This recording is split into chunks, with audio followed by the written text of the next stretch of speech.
when you get old, your heart dies. And I don't think that's true of everybody, but I do think it's true of a lot of people. You guys, like, as an older guy, when I watch that movie, that line gives me chills because I always feel indicted by it because it's so true. I think, did my heart die?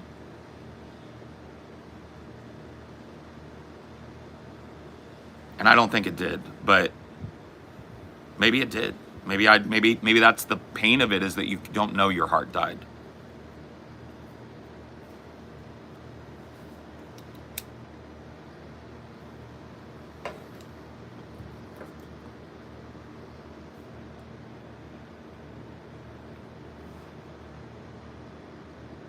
Yeah. Don't burn. Eh, eh, eh, eh. Ooh, whoa. That song's so good. Don't you forget about me. I'll be there, waiting, you know I will. A slow change can pull us apart. Dude, you know I smoke that tacky.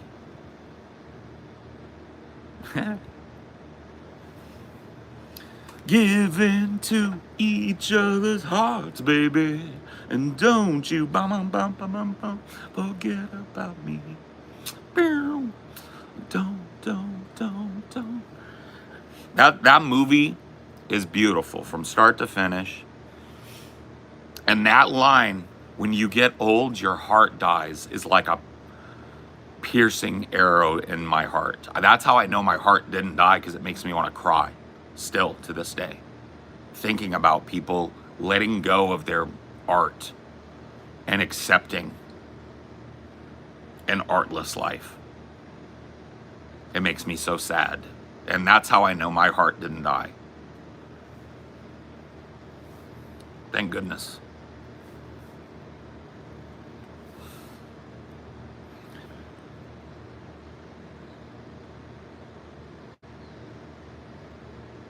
Thank goodness.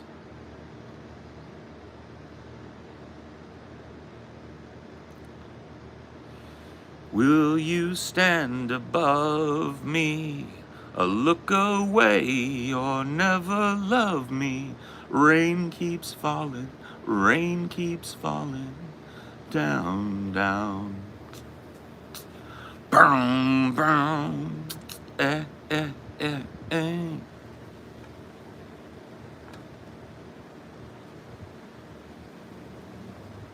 Planes, Trains is a... Dude, all the John Hughes movies are great.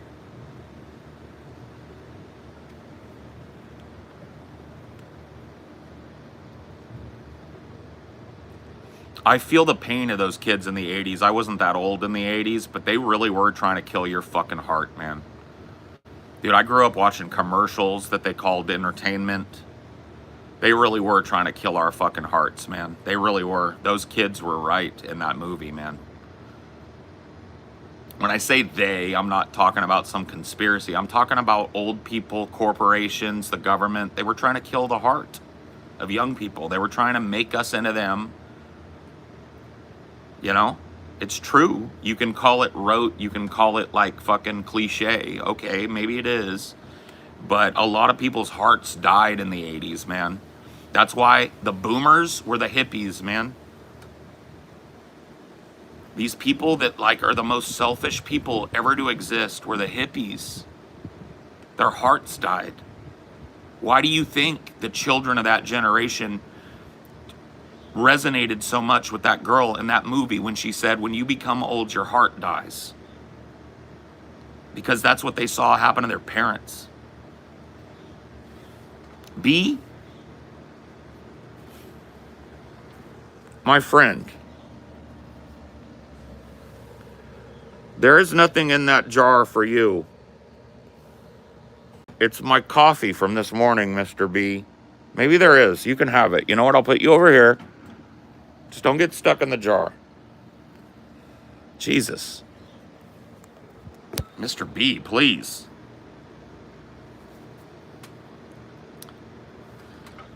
Will you stand above me. Look away, never want me. Bye, B. Rain keeps falling, rain keeps falling down, down. There's another one? Or is it you again? There's no other sugars over here, okay, bud? There's flowers up there on the tree. There's a lot of your friends are doing that, so go get it.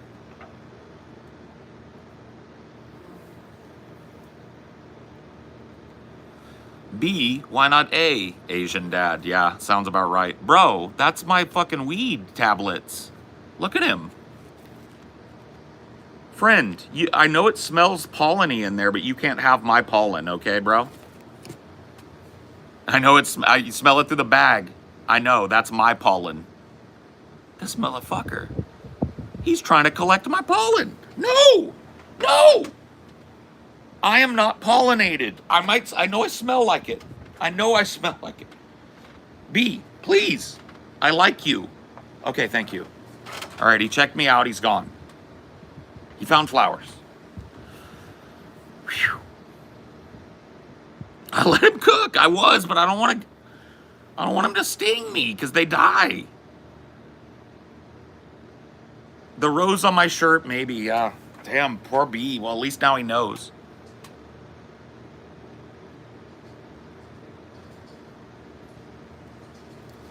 I don't care. I don't want to hurt a bee, man. We need bees. I was trying to fucking pollinate me. I don't need it.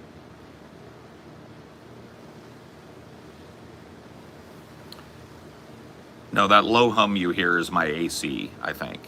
Which probably shouldn't be on right now, to be honest with you. It's a nice day. But it does get hot in that house. These houses are horribly designed, or at least the one I got is horribly designed to keep out heat. And to keep in cool. It's like ridiculous.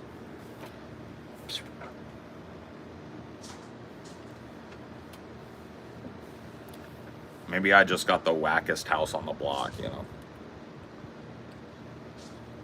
It's possible.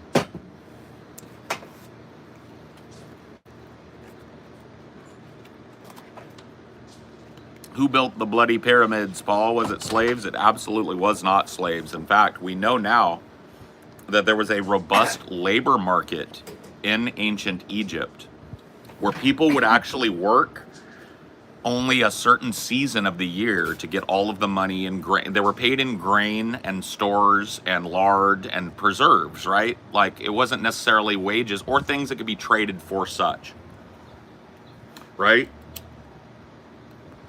And these artisans that could cut and move stone, or even if you weren't an artisan, if you were just a person that was willing to trade your day labor, right?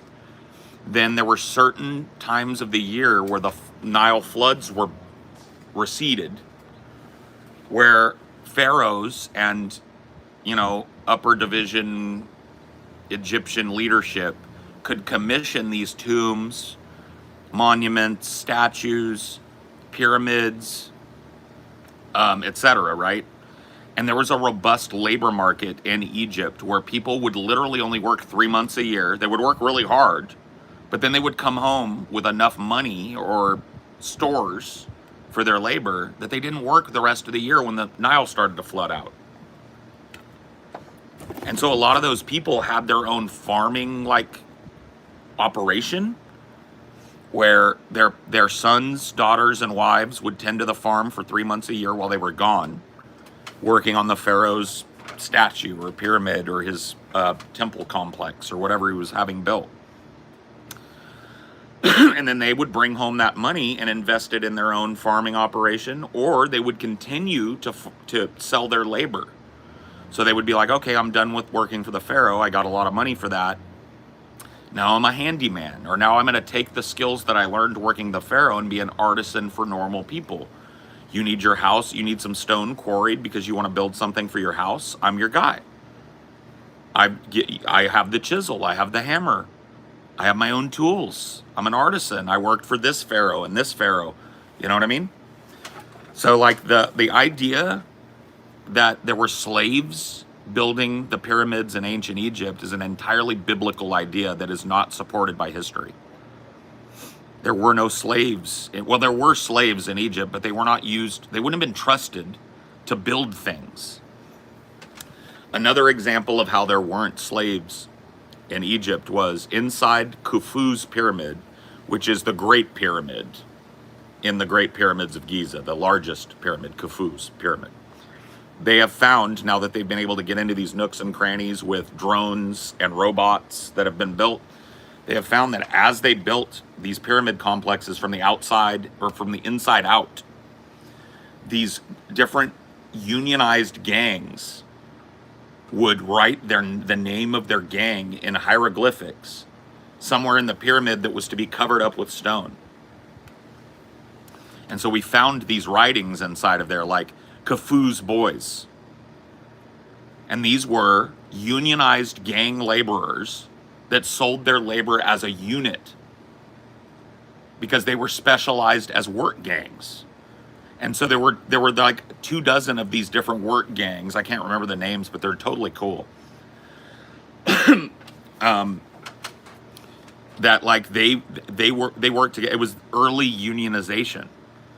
They knew that they could bargain for their labor as a specialized gang of workers more than they could bargain for it as a single worker. And so they were hired as specialized gangs that knew how to work on marble, knew how to quarry limestone, were really, really proficient at moving limestone. Yep.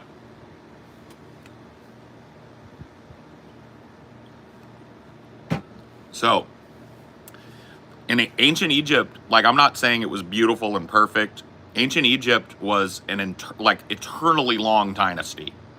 And there was a reason for that. Relative stability of Egypt still boggles the minds of people today. It is the single longest lived civilization in the history of mankind.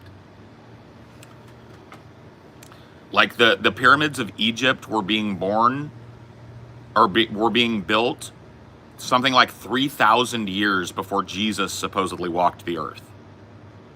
I mean, this is an incredibly ancient society and incredibly stable over the course of its existence, right? And the reason for that was it wasn't interminably horrible to live there. The leaders paid people for their labor. People benefited from doing that labor, not just in money and security and the ability to pay for their own homesteads. They benefited in the prestige of their nation. These were beautiful works of art that were being created all around them. So this was a highly literate society, a highly high-minded society, especially when it comes to philosophy. These people had figured out a lot of shit that we are still working on in our current society today. I'm not talking about technology necessarily. I'm talking about philosophy. The flooding Nile would have been to early settlers in the Nile River Valley a fucking catastrophe. But that civilization learned how to harness those floodplains and turn it into a green, verdant valley that's a breadbasket that supported the longest lived civilization in history. A dynasty. Okay, so here's one way to put it. This blew my mind when I heard it. When you talk about like a civilization, if you look at it from a European lens, you might have a really long civilization in Europe, might have 30 kings. 30 kings, unbroken rule, right? That's a long, unbroken kings, right? 30 of them. There were 200 dynasties of kings in the history of Egypt.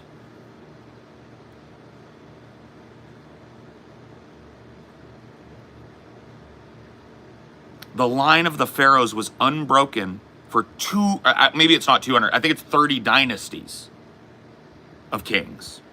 So we're talking about sub-families of kings with multiple kings in them. Thousands of years.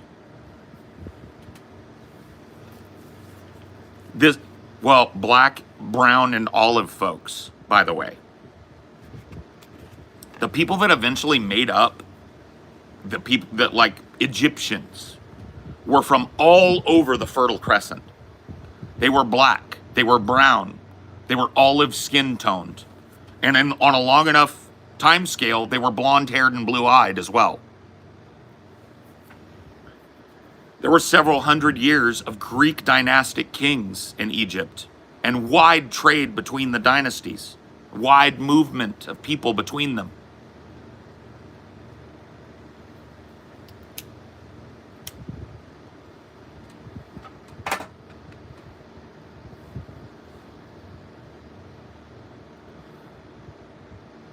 Neanderthal and non-Neanderthal. The breadth of the Egyptian empire includes all of those races. 100%. This was not a fuck around race of people. This was not one homogenous group. This was people from all over the Fertile Crescent and their descendants.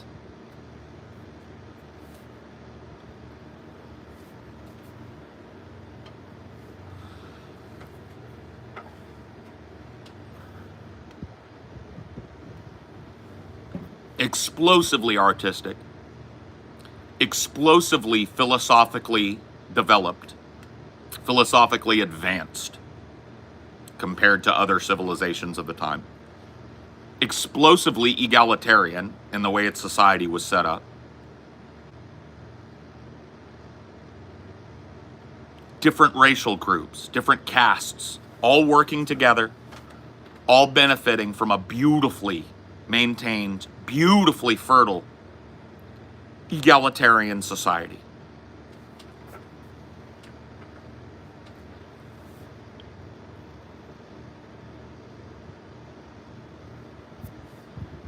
How did Tutankhamun's tomb slip through the cracks and not get looted by grave robbers? The tomb of Tutankhamun was expertly hidden, and what they've been able to find out was there were very few people who were allowed to know where the tomb was. And as a point of fact, the people that dug Tutankhamun's tomb were likely killed and buried with him. They're among the servants that were buried with Tutankhamun. And this is by the way, that kind of like dynastic being buried with your house, your servants, right? Goes all the way back to the ancient Babylonian, pre-Babylonian city of Ur. What's your take on how the pyramids are built? You don't need my take. We know how the pyramids were built. They used barges during flood times to float giant blocks of quarried limestone down the Nile River from quarries that were hundreds of miles away. They used cantilevers and great long ramps to build the pyramids, to like get these stones up inch by inch. There were mathematicians making sure that every block was cut exactly to specification. There were artisans polishing and making right angles on every one of these blocks and getting them to those exacting specifications. There were giant work gangs of 20, 30, 40, 50, 200 men that would move these blocks and place them according to the specifications of the mathematicians that were on site. And over the course of a couple hundred years, 400 years, I think is what it took them to build the pyramids. They built the pyramids. Still the most awesome structure that humanity has ever built.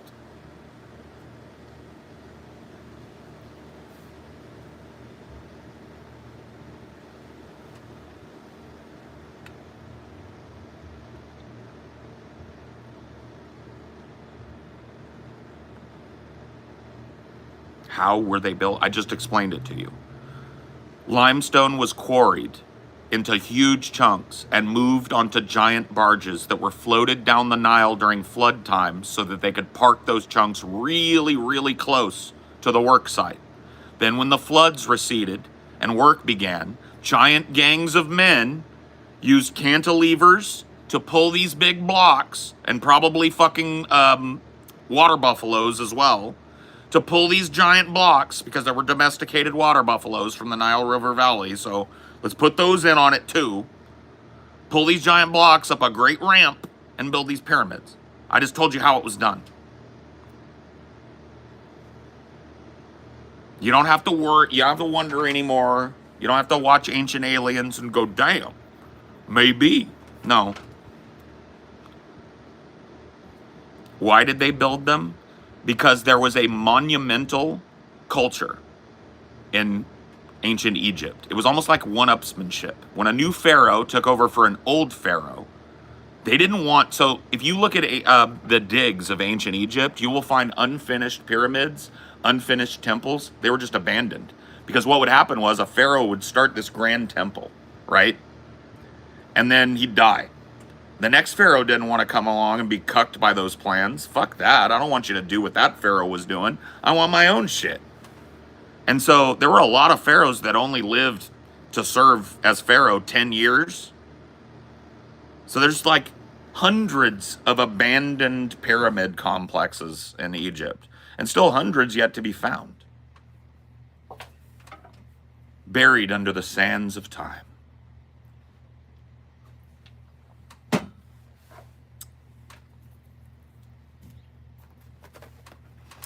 Khufu happened to be one of the rare pharaohs that lived a long fucking time. I think he reigned something like 60 years or 65 years. So he got shit built.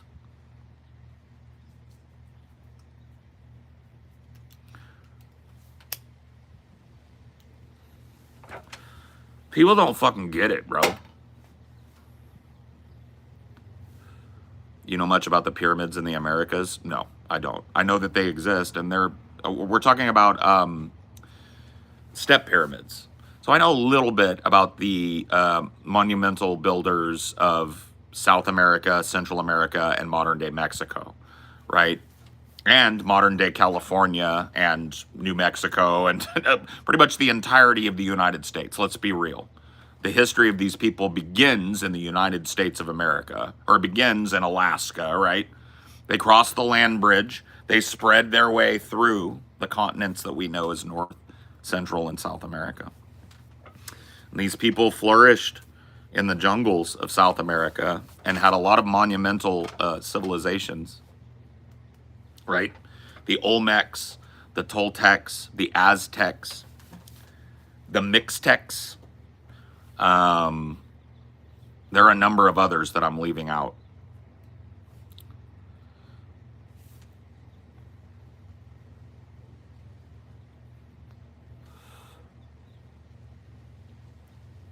Maya, Mexica, the Tex-Mex, because they got that chili and that burrito.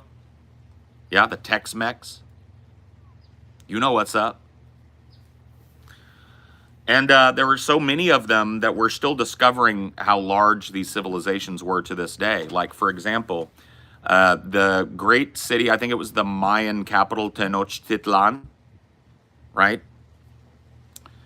We thought it was huge. And then we started developing technology that could pierce the jungle surrounding the ruins of Tenochtitlan. And we found out it went on for miles, Aztec, sorry. It went on for miles further, and it just been eaten by the jungle. So the size of that city, we had to rethink how that city operated because it supported way more population than we ever thought possible at that time. Yeah, the next 10 years are going to be wild. We're going to find out some shit about these civilizations and the civilizations that preceded them. The Olmec, the Toltec, the Mixtec, the Aztec, the Maya, that are wild.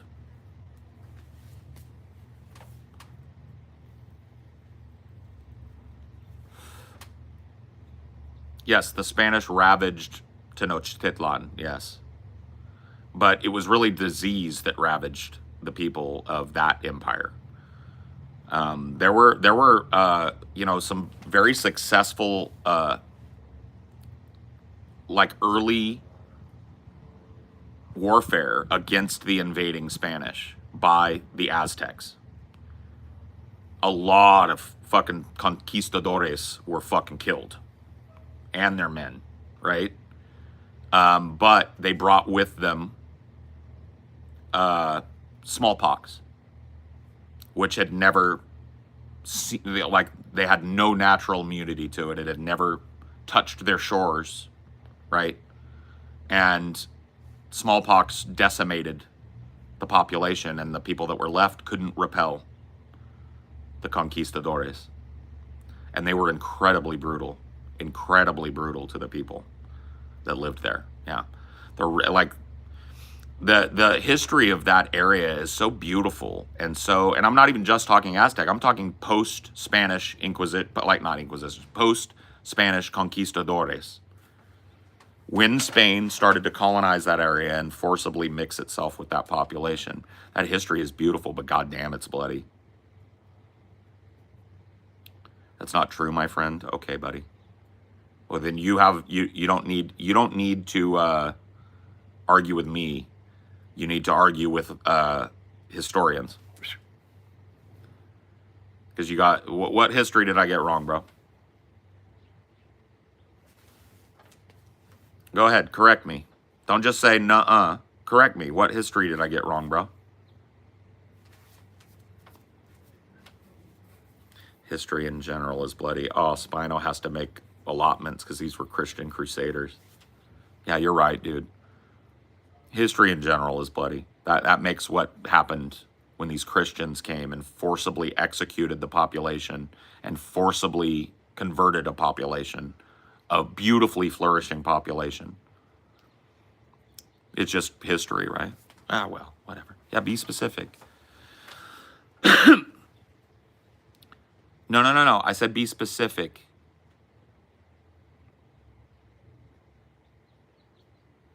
Ban him. He doesn't have any specifics. He says nuh-uh to me, and when I ask him to correct me, he starts rambling. Just get him out. Specifics, you're the one. About what? Too slow. Too dumb to have a conversation up in here, bro. Sorry. Didn't pass the IQ check. You're gone. Here's another one that didn't pass the IQ check. Anybody else that's got an alt to burn on not passing the IQ check, do it now, because my killers are out. And they're sniping it out. Anybody else that's too dumb to be in here participating with this conversation that's been going on for like fucking half an hour? Speak now, because I'm happy to take you out. Actually, I don't even bother. I don't even touch your bitch ass. I got a whole team of killers that do it for me. And there's a lot of them in the chat tonight, so come on. If you're too dumb to have a conversation, let us know. Noodle Bob, too dumb.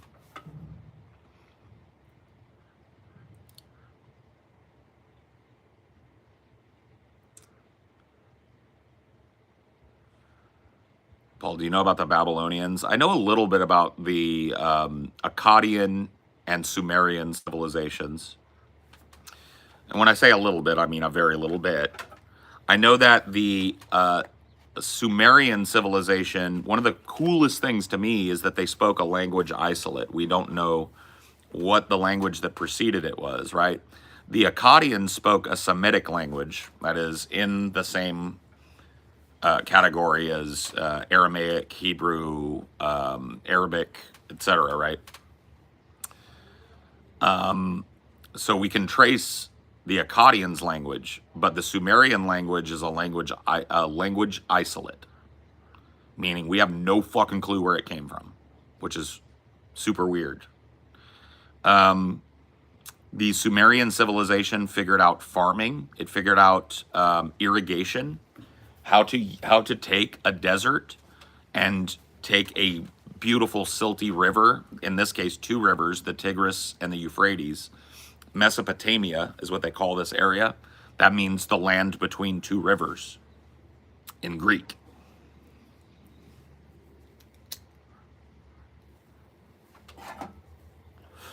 And so these rivers run down out of the Taurus Mountains in Turkey, filled with silt, which is, that's what makes water beautiful fertile water to give to mass crops, right?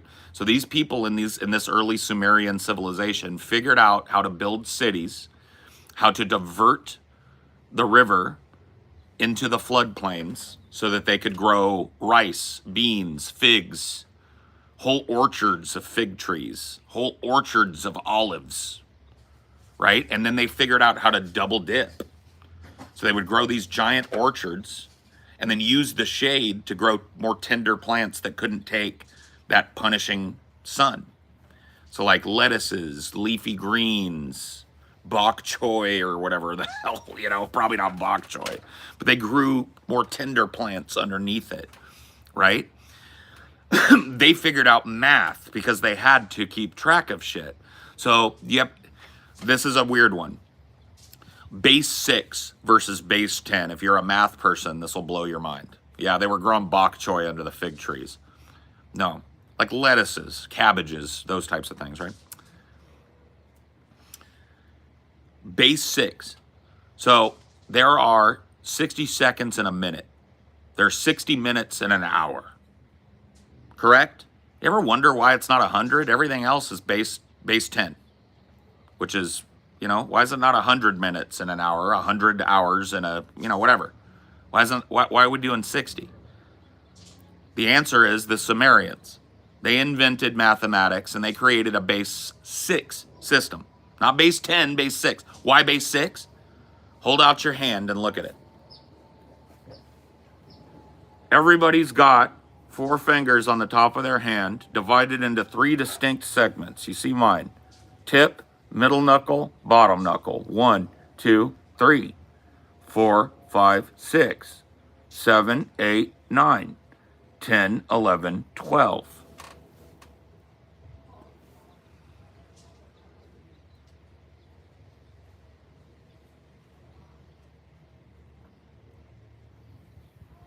$12 in half a day, 24 hours in a day. They started it. 60 seconds in a minute, 60 minutes in an hour. 3 segments per finger, 4 fingers per hand. That's how math was born.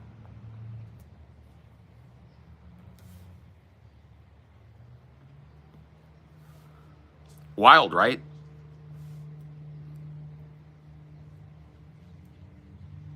They invented writing, codified writing within their language isolate, a writing that we had to decipher because we had nothing to compare it to, by the way. Once we did decipher it, we found they wrote the first epic piece of poetry in history, the Epic of Gilgamesh. And it is filled with stuff, by the way, that still litters modern religions. Christianity, Islam, all of it refer to Gilgamesh. The flood, all of it. The ark, all of it.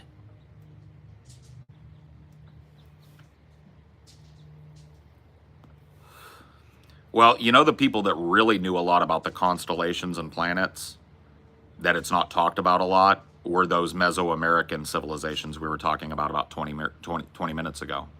The Toltecs, the Olmecs, the Aztecs, the Maya, the Mixtec. These people had a profound knowledge of the stars and the heavenly bodies and kept a calendar that went for thousands of years and was accurate. Thousands of years after the civilization, I meant, not thousands of years within the civilization. They were able to calculate it within their civilization, and it remained accurate for thousands of years. Yep. 2012 was when the Mayan calendar officially ended. It caused people to go like, oh, the world's going to end. But it was just, they would have expanded it had their civilization not collapsed.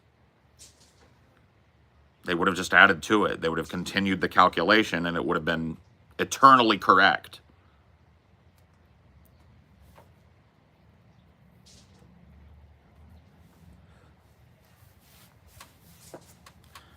We deciphered it with the Rosetta Stone. We deciphered it because we discovered a stone that had Aramaic ancient Greek, uh, Egyptian hieroglyphics, and the ancient Sumerian language.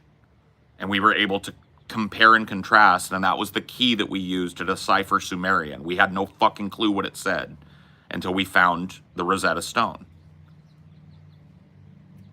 that had all of these different languages compared and contrasted on it.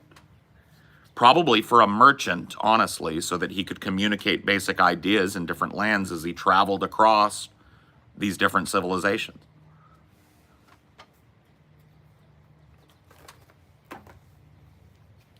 I have no fucking clue where there was, I think Turkey, modern Turkey, which makes sense. Because we're talking about examples of human civilization that predate Sumerians. You look in the Ural Mountains in Turkey.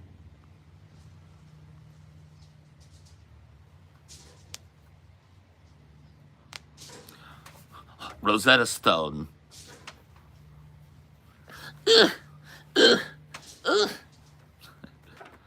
Oh no, it's Weeaboo Jones. Rosetta Stone.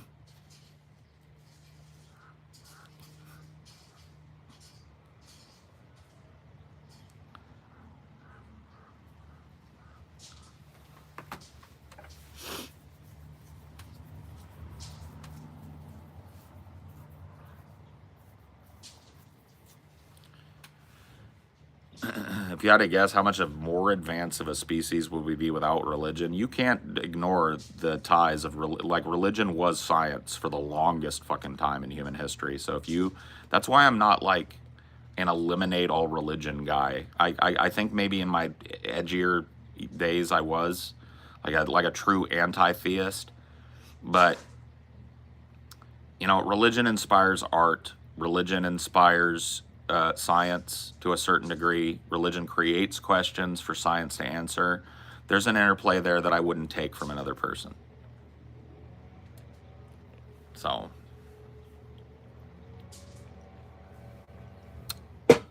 you want to be stupid, be stupid. I don't know. I guess that's the way I'd put it.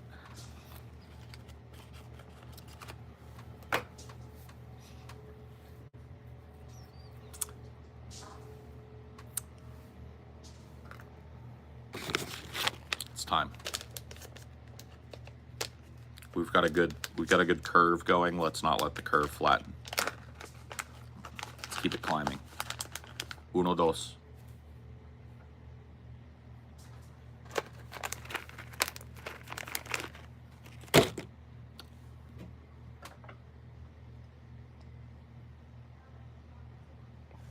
Maintenance time.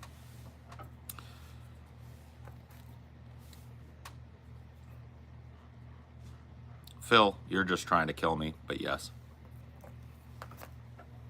Because ¿por qué no tres? But that's it for you. Okay?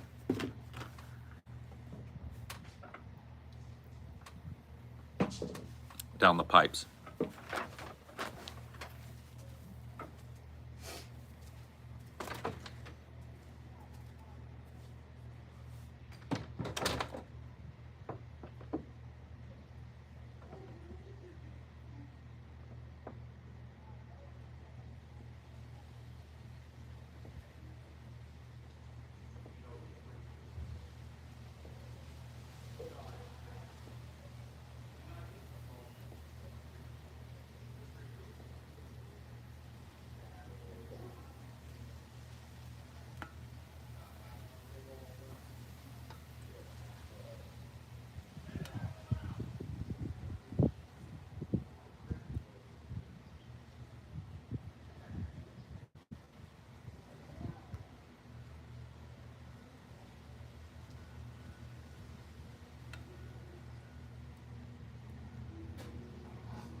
No, not even really nausea. Just kind of like that, like, I don't know, dude. My mom calls it feeling puny.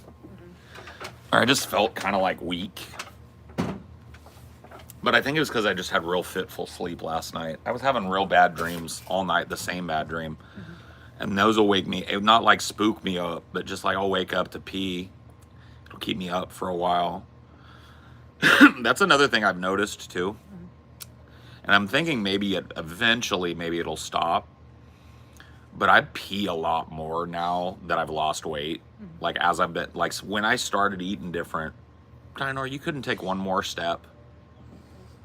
Just had to dangle it right on the precipice. Oh, Jesus, gross.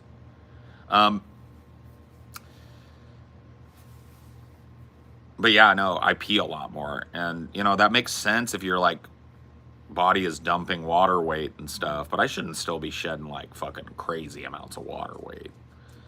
Maybe I am, though.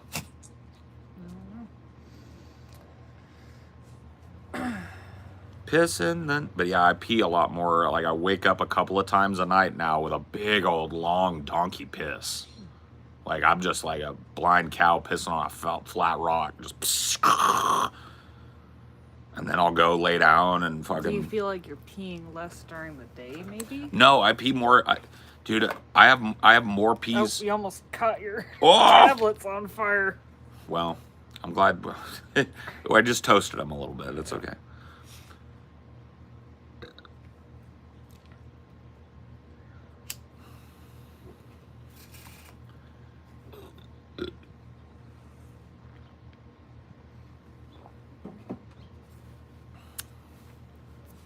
That was almost a disaster, man. Well, yeah, it could have been bad. That could have been bad. So anyways, suffice it to say, oh, by the way, the tower collapsed. God damn it, D. The poo tower has collapsed. I'm sorry you were having to hold that while you were drying. Well, I mean, it's his fault for not pushing it out before. I know I should probably eat something, but I don't feel like eating anything. I haven't had anything today other than meds and edibles. So what should we do in that situation? Well, you could, I kind of feel like getting a pizza, yeah. to be honest with you. Get a big pizza. It's pretty fucking, like, simple the way we get it. It's not like greasy, meaty nightmare. It's just, I'd be down with that. Or some, if you got another idea, because I'm not married to that idea. We got pizza here. I guess we can just make one of those. But We could do one of our own pizzas, or we could have the leftover red beans and rice. We could do some gold cheeses. But if you're just craving pizza, if you think that's the only thing that sounds good, we can order a pizza. rolling it around in my head. I physically have to roll it around sometimes. Okay, yeah, let's just get a pizza. You don't have to do it right now if you don't want to, but we'll just get a pizza. And that'll be the timer on this. Mm-hmm. The pizza's done. You guys get fucking fucked off. And I go eat pizza. I gotta eat something today. And that nothing sounds good. Literally, like, nothing sounds good except for Papa Murph's. Yeah, Papa Murphy's, regular fucking crust with the olives and with the mushrooms. Mm-hmm. And then I put some of my own hot peppers on it, and maybe even a couple of slices of my own jalapeno on it, and bada bing, bada boom. We call it a day on that. Family original crust. I feel like maybe what needs to, and I hate this for you, I feel like I would, like, because I'm such a picky eater, and I get in such moods, but there are certain things that, you know, like, maybe I just need to, like, limit my diet more. I don't know. Well, like, I feel like you're picky, but, like, you want variety at the same time.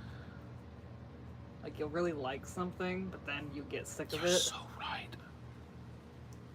You know what it is, too? There's times, like, where I've gotten stuff that you said that you wanted, but then you just never got around to eating it. Because you got sick of it. You know where that fickleness comes from? Raised around nothing but women. the woman is entitled to change her mind mentality. Dude, I don't know how to be different. No, I don't know. I really don't know what it. I'm fucked up with food though. That's why, like, I know. Because, like, you really like that pasta salad, and I made it, and then you didn't have a single bite of it, and I had to eat all the pasta salad by myself. When did that happen? That was, like, last month or something. I'm sorry. I ate as much of that as I could, but you didn't want none. Damn. Well, disappointing. Yeah, that sucks. Yeah, you're you know, I'm just trying to make it more simple for you. Like, how do I simplify it so that my pickiness doesn't make you want to pull your fucking hair out of your head? Yeah, I don't know. It's like, I feel like it's not a winning battle because we get just a bunch of one thing and you get sick of it. Yeah. I think you're right. It's not a winnable battle. The truth of the matter is that some days I will just have my heart set on a certain type of food, and I don't necessarily even want to have that food. Like, I don't really want it, but for some reason that's all that sounds good. And I don't know what to do on those days, you know, other than just eat something close to it, you know, if not it. You want anything else besides the pizza? Nope. Okay. I'd rather eat a Pizza. It's a big old pizza. There ain't nothing wrong with a big old pizza. D, be quiet. Hey, no, you don't even go over there if you don't like it. You know the rules. You don't even have to look over there if you don't like it. But I don't need to hear about it. I know there's another doggy. And he knows you're here too. You guys met at the fence. You sniffed. You made friends. He probably would like a booty sniff introduction, but he's not going to get one off of you. You don't like that. I wish you would. Just put your booty up to the fence. Let him get a whiff. And then maybe he'll do the same. You get a whiff. Now you guys know each other. Just, hey, Dinor. Don't do it. Quiet. Don't look at it. If it drives you nuts, don't look at it, because it ain't none of your business. Your business begins and ends at the fence, okay? Something jumps over that, you can blow up. Okay? I understand. But that over there, that's just a doggy. He's like you. He's very cute and he's very sweet. And I want to pet him and give him smooches. What do you feel about that? Being pouty now. Yeah, he's pouting now.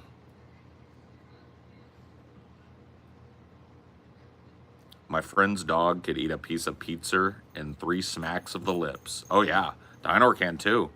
Did I ever tell you the disappearing burrito? This little dog here, bro, you wouldn't believe it. We ordered Chipotle, I think it was one night, big old burrito. Or it might have been freezer burritos. It might have been a couple, like, I think that's what it was. Those, like, El Monterey microwave burritos. Me and TJ were eating them. We did 3 apiece, nuked them up. I left mine on the counter to cool off because they're like lava when they come out. We went out to smoke a doobie. Came back in. Mine were up on the counter. TJ's plate was clean. Salvador was out with us. There was only one culprit.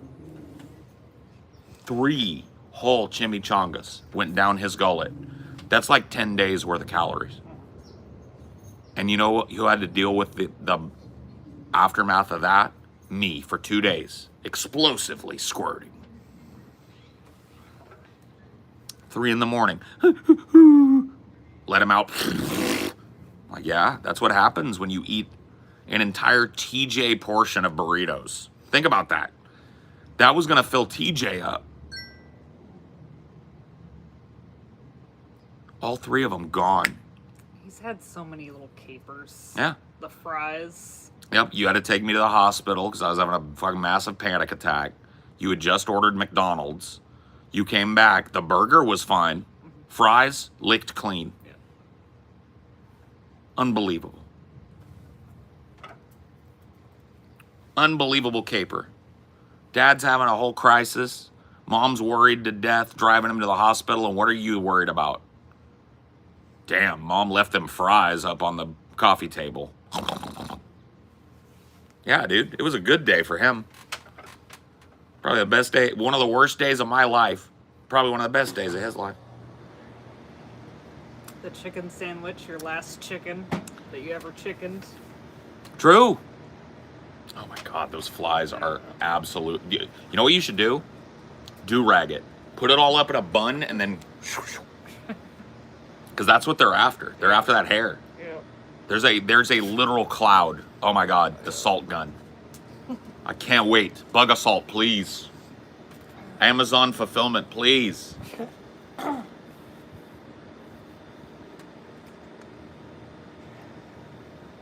what he also is? What? Hungry. Oh, well, that makes sense. I'm hungry too, so. Dinah, we're gonna buy you. Dinah got him a bath today. Washed all the dirty dinosaur away. Oh, one down. Come on, you pestilential cloud of freaks. Let's get it. Where you at?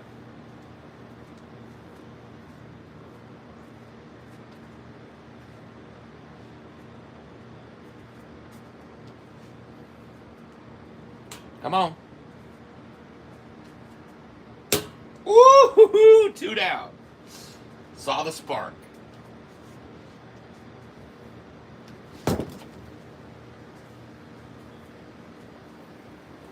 I'm on the hunt today.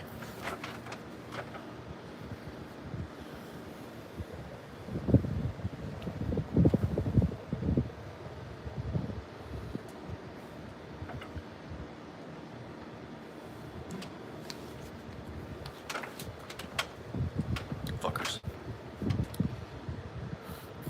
Looks like meat's back on the menu, boys. What about their legs? They look fresh.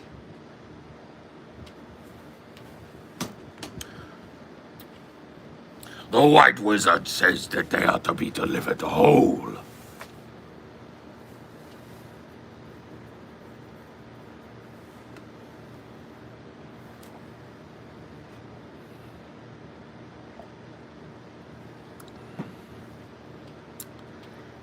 You played tennis? A little bit in high school, but just a smidge. I used to play racquetball too. I was better at racquetball than tennis.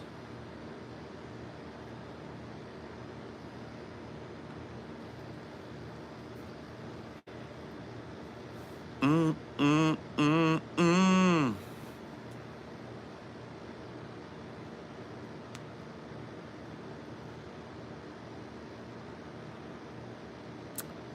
You met an ancient civilization, what invention would you show them first?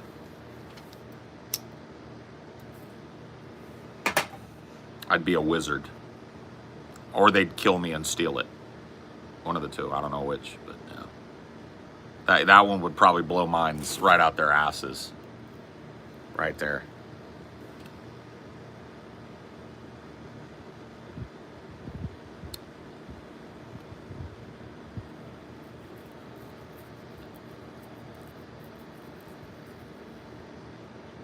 Fire on demand, anywhere you are on a little, a little portable thing. That's magic. Well, I'd really be a super duper wizard back in ancient Egypt or whatever.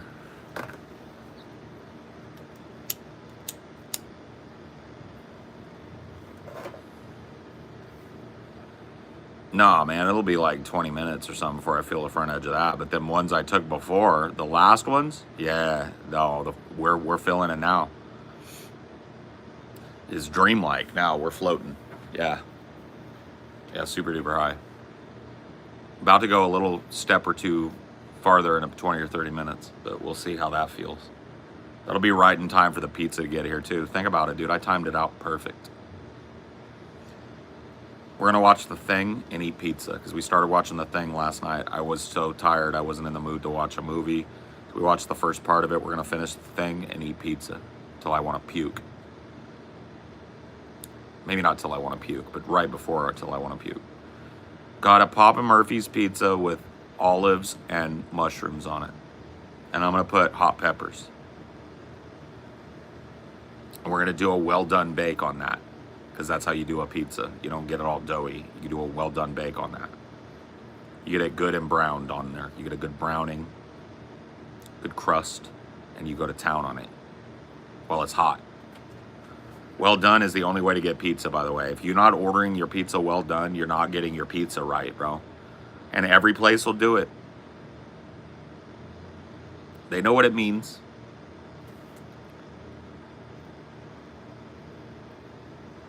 Gotta get a little char on that pizza. A little bit of dark brown on that pizza. Around the edges, bubbly, crispy. That's what you want. That's how I eats. That's how you eat I eats. You got a full belly now. Wolfed it. Literally wolfed it down. Down the hatch. Just made room for it, too. Just evacuated 3 days worth of it.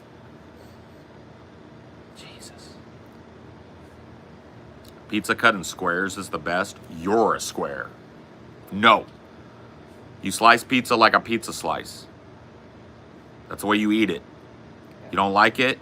Suck it up. First bite is perfect mouth size. Yes. Then you gotta eat your way around it, but hey, look, it's got a handle on it, and then you eat the handle. It's not gonna get better than that. Squares. Big floppy, dripping shit down in your... No. No. Squares are for 5-year-olds. A square pizza is fun for a 5-year-old to eat. And even 5-year-olds will grab the ones on the edge that have crust and eat it like a normal piece of pizza. Nobody wants the middle pieces in a squares. It's got no handle.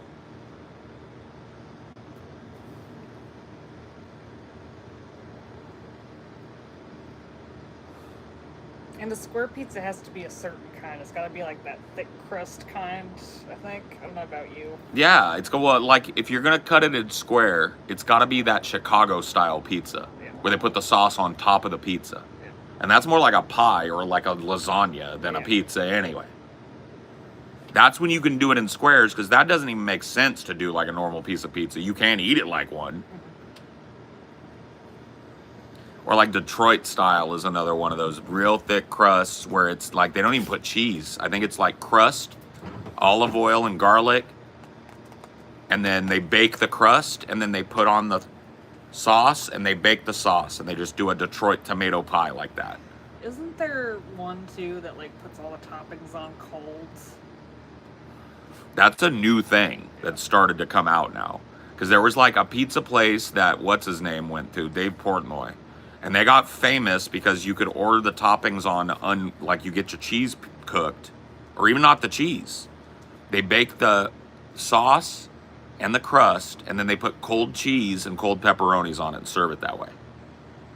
And Dave Portnoy went and tried it, and he said it was actually pretty good. So it caught on, and now it's a new like TikTok trend or something. But no, thank you.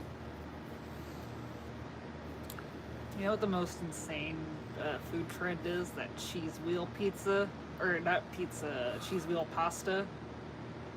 Oh yeah, where you ruin a whole fucking thing of Parmesan to make pasta in it. Yeah, it's garbo. It's like a fucking $900 wheel of cheese. Yeah, I saw a video the other day of a little Italian man, like this dude went to like one of these like Bronx kind of stores, and they had a couple big wheels of Parmesan, and this dude walks in and picks it up, and the little Italian man is like, "Hey, what are you doing?" And he's like, "I'm gonna buy this cheese." And he's like, "The whole thing?" He's like, "Yeah." He's like, "What do you need that for? What do you need it for? Like, you throwing a party for 300 people, you know?" He's like this little old Italian man that's like, what are you even doing? And I almost guarantee you that kid was probably taking it home to make that cheese wheel pasta. Yeah. Like, I guess you can use some of it again, but like, you'd have like this whole center that's all. You got to scoop it all out, and then Yeah. you could shred it up or crumble it up and still use it. But it's just like most of it's going to go bad because you've activated the cheese. It's not going to sit have there. To like carve out Yeah. like a whole extra like 2 inches around, and then where start you did using it immediately. Yeah. Maybe do it every night. You know what I mean? Because you can't do it, bro. It only works as like a fucking like thing, like a street thing or whatever, where they can just go through the whole thing in a day. Eastern pizza is better. I mean, yeah, you're probably right. Like, I really want to try New Haven, Connecticut pizza.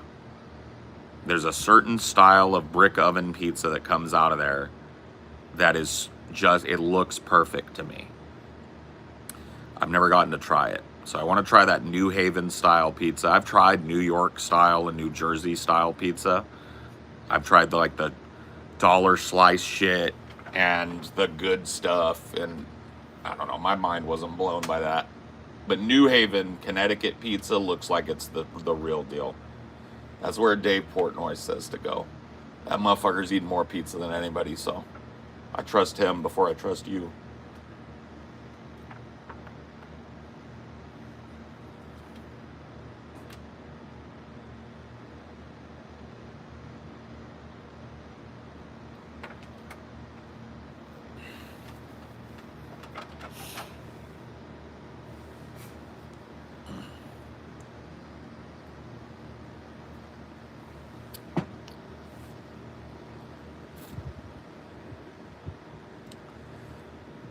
What was the name of the spot he said to go there? I'd have to look it up. His highest rated New Haven, I think it's like a 9.6 or something, which like to him a 10 should never happen. I think maybe he gave out some 10s during the pandemic because he was trying to help local pizza joints like stay on their legs on the order business. But like as far as his real reviews where he's really trying to drill down the best beats in the world, I think New Haven got a 9.6. I can't remember the name of it. It had some humble ass name. I can't remember. I'd look it up if I was ever heading towards New Haven, though. You better believe that. Maybe we can live in New Haven. Is Connecticut a little? Connecticut is hella expensive. Even like outside the city? Hella expensive. Dodeca expensive, even outside the city, in the burbs. I don't know. It didn't really come up on anything when I was looking. Yeah. Makes sense. I'd like to live where that pizza's at, though. No, I'm kidding. I just wonder. Like, I wouldn't be adverse to the eastern seaboard, like Maine. Maybe Maine is all right, you know? I'm not adverse to anything in the continental United States. Supply chain that made you turned off with Maine. I mean, like, yeah, to a certain extent, but that's everywhere. If supply chains collapse, they're going to collapse. I don't know, man. Maybe not Maine, okay? But like Virginia, West Virginia especially, I would actually go against my fucking, because it's too eastern. To me, West Virginia is a combo of South and East. Well, I looked into Virginia, and I think it just might be a little too humid and hot for you. West Virginia. Well, then you can't do anything. What do you mean you can't do anything? You have to go all the way to fucking Maryland to fucking get weed. Oh. Virginia has legal weed, but it doesn't have legal weed sales. So it doesn't have legal weed, then. You can grow your own weed. You can gift your homegrown weed to your friends. I'm kind of thinking more of like a homestead thing in West Virginia, right? Not like living in Morgantown or some shit. Although Morgantown is beautiful. I really liked being in West Virginia when I was there as a kid. I have very fond memories of that area being really, I love dense woods. Thickest woods I've ever seen in my life. We're on the road to Morgantown, West Virginia, which is beautiful little college town up in the mountains.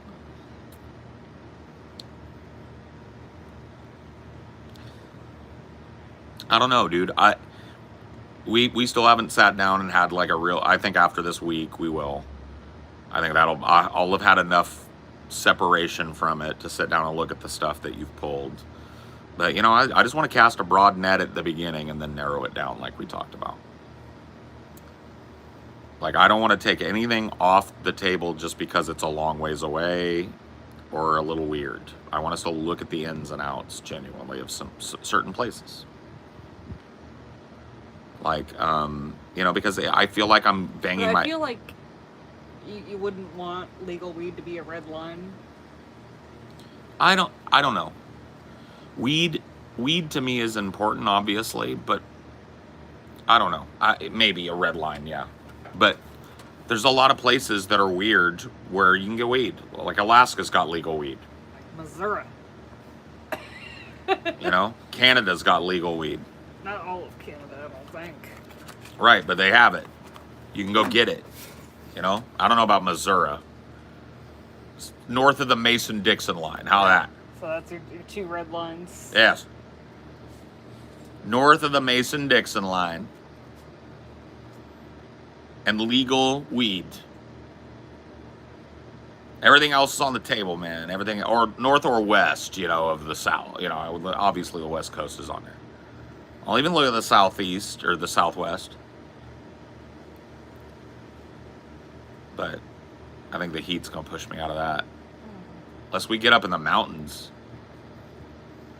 Dude, the Sandia Mountains in New Mexico are fucking beautiful. And colder than a witch's tail. Is just above Mississippi in terms of state rankings. I know. But I'm just letting you know that them Sandia Mountains, ooh, that's crispy. And beautiful.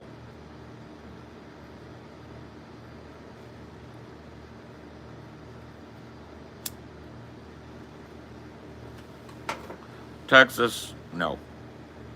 Louisiana, no. Mississippi, no. Missouri, no.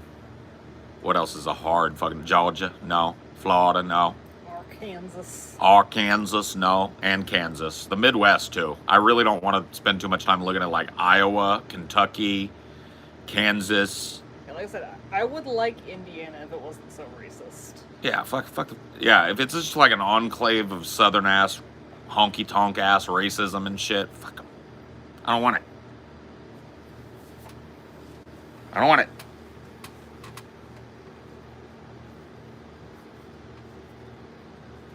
What's wrong with Colorado again? It's just pricey as fuck. It's expensive as fuck to live in Colorado. So many people fucking just move there as soon as they legalize weed. Yep. Well, it wasn't just that. It was people fleeing like because like Colorado used to be really reasonable. 10, 15 years ago, people were flocking there, buying up cheap land, building houses on it. Now they've driven the prices up to fucking enormous levels. Yeah, there's fucking, like, apparently South Carolina's the most popular state recently. Those prices are going to start going up. That's the way it works. If you're buying land, like right now, or you bought it 6 months ago in South Carolina, you're sitting pretty. Unless a big giant fucking correction in the market happens, then you might be underwater. You might be fucked up.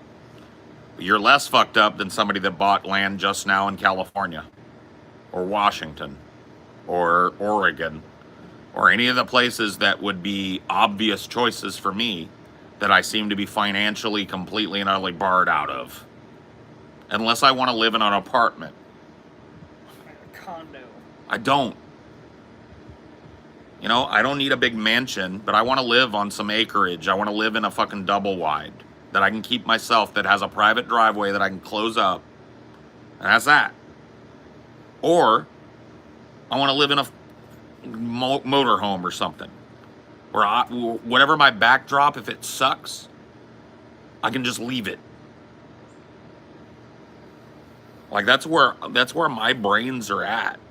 Yeah, the shitty thing about fucking mobile homes is so many of them are in those parks where they have like the super strict HOAs and they can like fucking evict you, which makes you have to sell your house. I see that. I wouldn't want to buy in a mobile home park unless I was using it as a way for us to just have a place to put the fucking motorhome when we weren't using it, or live there for a couple of months while we're waiting for the passes to clear up so we can go to somewhere else.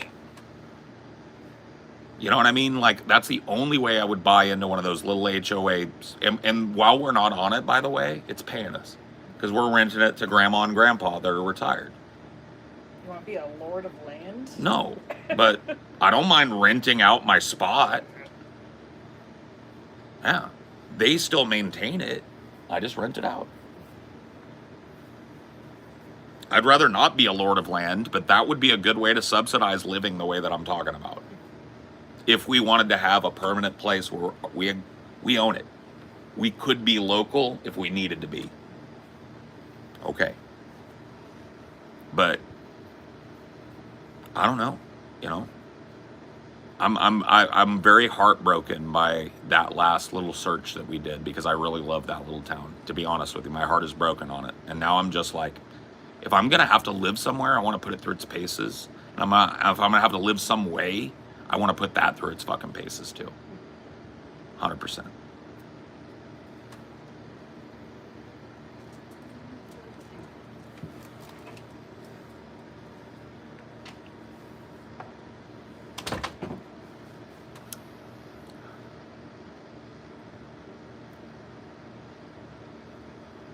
I look like Pamela Anderson. Damn. I'm pretty fucking hot. Dude, I look like Pam.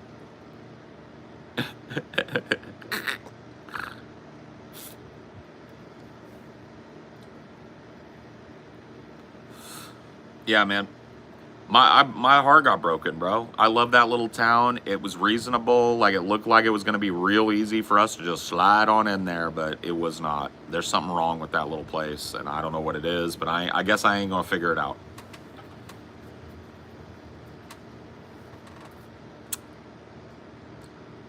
Pamela Anderson Cooper.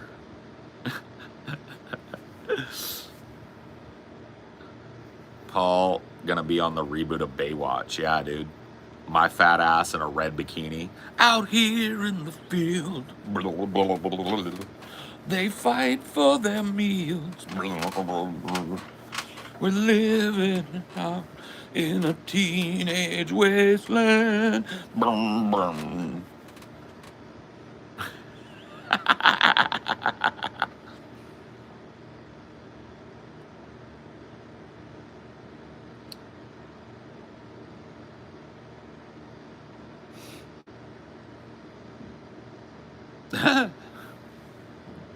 Look, you look like Pamela Anderson, bro.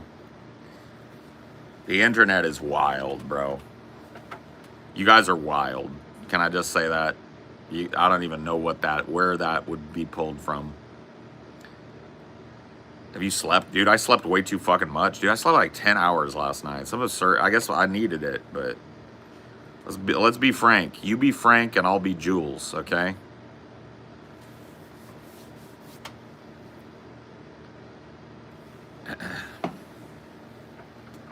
That pizza's coming, and that's your timer, the pizza.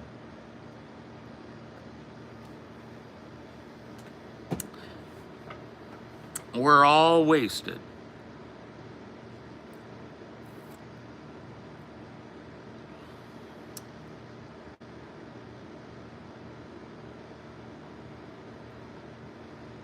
Black olives and mushrooms on the pizza.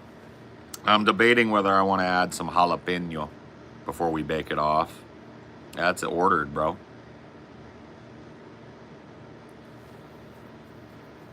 Does he look like a bitch? No. Then why are you trying to fuck him like a bitch, Brad?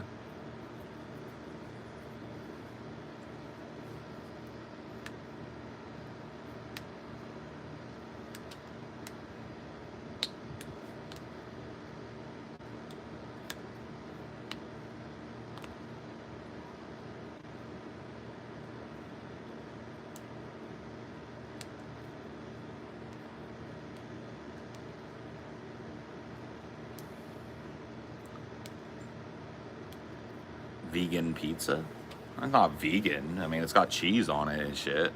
So it's vegetarian, I guess.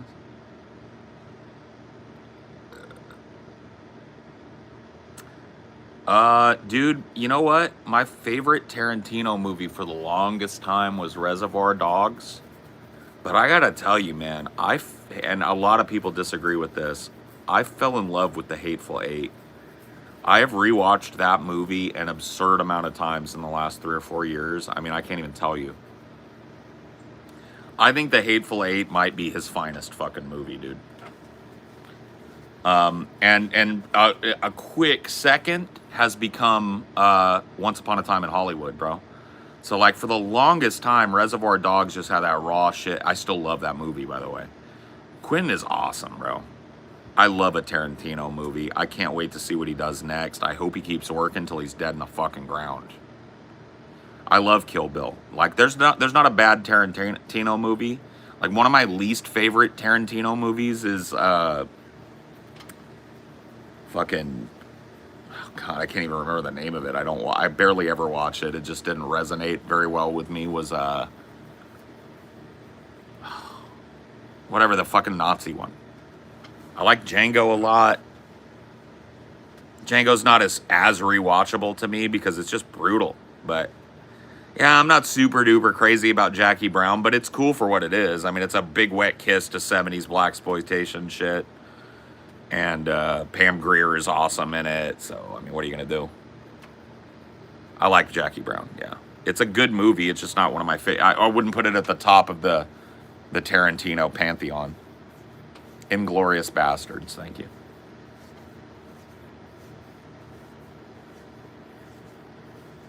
I just didn't really like that movie that much. I liked Christoph Waltz in it a lot. I did not like Brad Pitt in it. I did not like the main chick. She got on my nerves after a while, Shoshana. I love the opening scene. I love a lot of the scenes with Christoph Waltz in them, but everything else in that movie just drags ass for me. Oh, dude, you gotta catch up on Reservoir Dogs and Kill Bill. Reservoir Dogs is such a fucking treat to watch, bro. It's such a good movie. Yeah, but I'm a Tarantino apologist, bro. I mean, he didn't direct that. I think Robert Rodriguez directed From Dusk Till Dawn, right? Or am I wrong about that? He wrote and co-starred in it, right? And Death Proof is...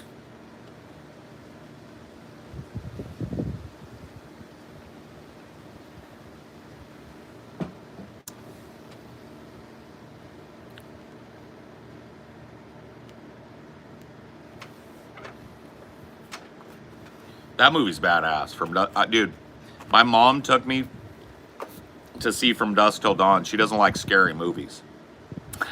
And so she picked it because the portrait of it just looked like a crime movie. And I was like, oh, Tarantino's in it. That's cool. And yeah. And she liked, what's his name? Pretty boy. The attractive guy, whatever his name is. She liked him. So she picked that one. And we went and saw the movie together, and it turns out to be this like sick-ass zombie, or not vampire movie, and you're like, damn, spoiler alert, by the way. Clooney, thank you. Sexy guy, you know, hot guy. You guys landed on it. Hot guy with big caterpillar eyebrows. You know what I'm talking about. Oh, dude, Salma Hayek in that fucking movie.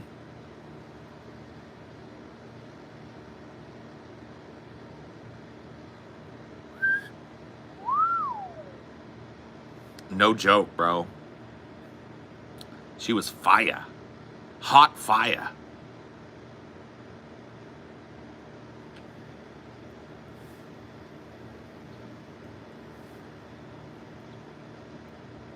She was even hot after she turned into that scaly ass, crazy ass, snaky ass vampire bitch, honestly. She stayed hot through that transformation, you know? I don't think Tim Roth gets enough credit for being hot as fuck. He was so hot in Pulp Fiction. Tim Roth is an attractive dude, but not conventionally so. By the way, what was Tim Roth's top acting moment ever. In my mind, it's Reservoir Dogs. When he is explaining how he's going to lie, he's practicing lying about his background with Harvey Keitel's character. Yeah, the dog. Not, not with the character, but and then like it blends into him using it. The cop story. That right there is such a beautifully conceived moment in that film that I just want to pull it out of the movie and kiss it right on its cute little face. It's so great.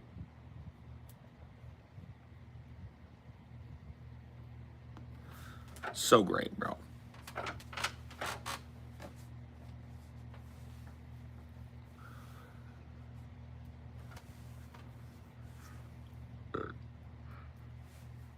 It's got to be The Incredible Hulk, Paul. What? You seen Taxi Driver? Of course I have, dude. Brilliant movie. Scorsese's another one of those directors that is really compelling, most of his work anyway. I don't know about his more recent stuff, but Scorsese is usually a good bet if you're looking to, I don't know, man, see a really good flick. Hard to go wrong with a Scorsese flick.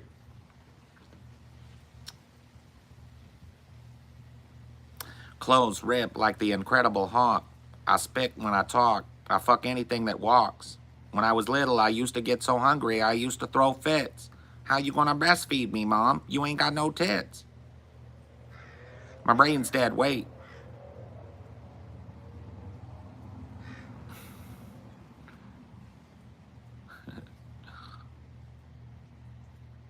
Scorsese doing Woodstock will never not be cool as fuck to me. Yeah.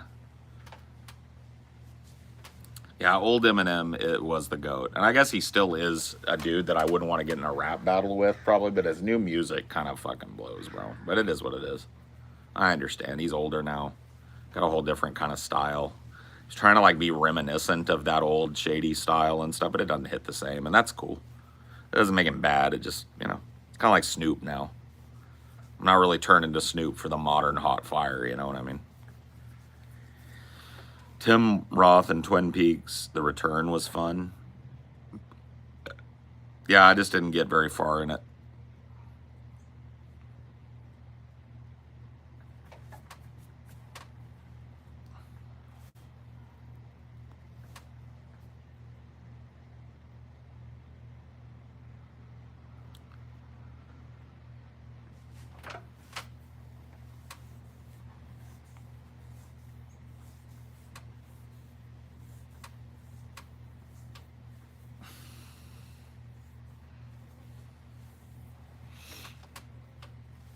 Come on, man.